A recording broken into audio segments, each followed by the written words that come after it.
Hi guys, gawa tayo ng pospas. So, I got ginger, bawang at sibuyas. Lagay niyo yung chicken.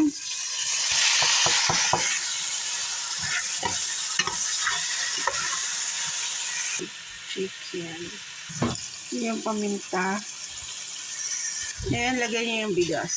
And malagkit. Inagasan ko na ito.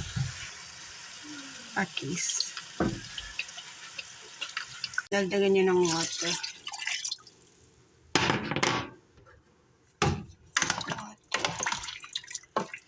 Pakuloan natin.